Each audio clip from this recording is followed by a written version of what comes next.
Welcome to this explainer. Now, I want you to just take a quick second.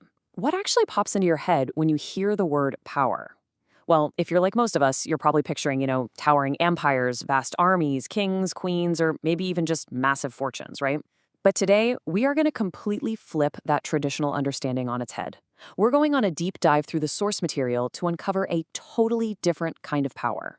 One that doesn't just, say, conquer a piece of land, but literally transforms the very fabric of the reality we live in. We are talking about the true, absolute power of human knowledge. So traditionally, we've always looked at power through the lens of swords, crowns, political authority, all that stuff.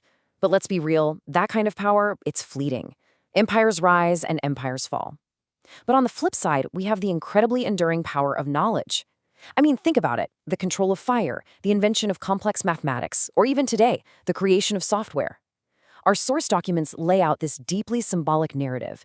They show us that science and knowledge aren't just, tools for domination. No, they are the absolute fundamental forces that actively drive our evolution. It's power totally reframed. The power to innovate and literally reshape the world. Okay, let's dive into this. Here's our roadmap for today's journey. We're going to start with this new definition of power, move right into the building of early societies, check out the massive technological acceleration, explore our current digital era, and finally, look at how knowledge really needs to serve everyone. It's basically a hero's journey, but our hero here, it's human intellect.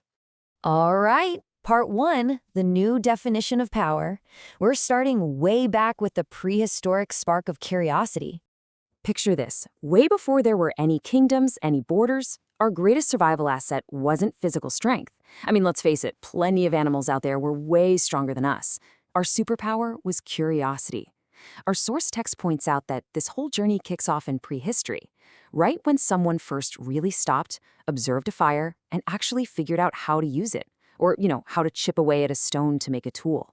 It literally all boils down to one single beautiful question. How does this work? That incredibly simple question is the absolute root of science. The ability to look at the world, wonder about its hidden mechanisms, and then seek an answer, that was our original superpower for sure. Moving right along to part two, the building of society, stretching from antiquity through the Middle Ages.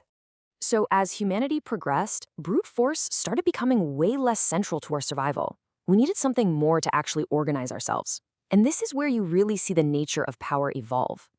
Down in antiquity, knowledge acts like a massive amplifier. Mathematics wasn't just numbers. It gave us the power to engineer these grand, sprawling cities. Astronomy?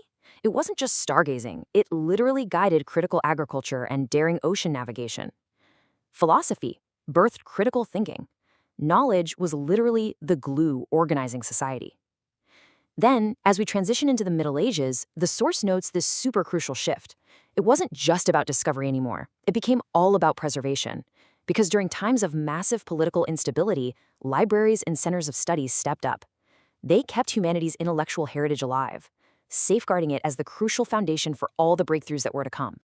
And that brings us to the Renaissance and the scientific revolution. Now, this was a massive, game-changing pivot point. Humanity finally took a step back from just relying on tradition, like, assuming heavier objects fall faster simply because Aristotle said so centuries ago. Actually, scratch that. We didn't just step back. We completely broke away from it. Instead, we fully embraced rigorous observation and experimentation. We unlocked a totally new tier of power, the power to deeply comprehend nature and actively use that understanding to improve human life. We stopped just surviving nature, and we started partnering with it. Part 3, the technological acceleration. We're zooming from the Industrial Revolution straight into the 20th century. Now, this is where the pace of human progress absolutely skyrockets. Our source material traces exactly how science shifts from just simple curiosity to an overwhelming, unstoppable driver of evolution. During the Industrial Revolution, we see science literally translating these abstract discoveries into physical machines, massive energy grids, and booming economic production. Economic power completely shifted. It now relied entirely on the capacity to innovate. And then, bam, the 20th century hits the gas pedal. Breakthroughs like vaccines, antibiotics, electricity, airplanes, computers, they utterly transformed global health, mobility, and our entire standard of living. At this stage in the game, the true power of any nation became intrinsically, undeniably linked to its research facilities, its industry, and its raw technological capabilities. Which leads us to part 4, the digital era and our future, where information becomes the ultimate strategic resource. In today's digital era, the speed at which knowledge circulates is just completely unprecedented.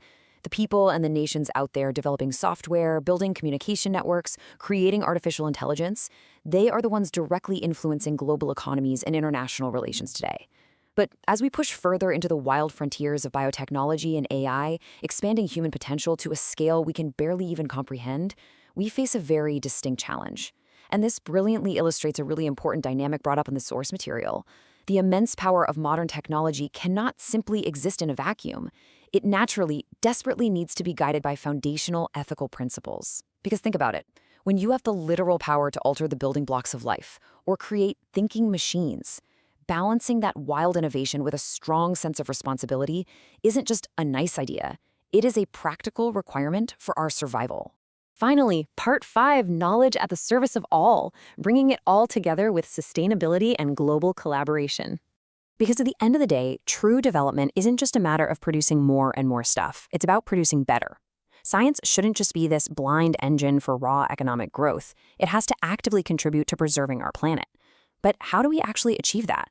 Well, the text spells it out pretty clearly. Science only transforms into a truly positive power when knowledge is openly shared. It requires people from wildly different cultures coming together, collaborating across borders. And crucially, it requires an education system that is dedicated to forming citizens capable of genuine critical thought, not just rote memorization. So the crucial point is this.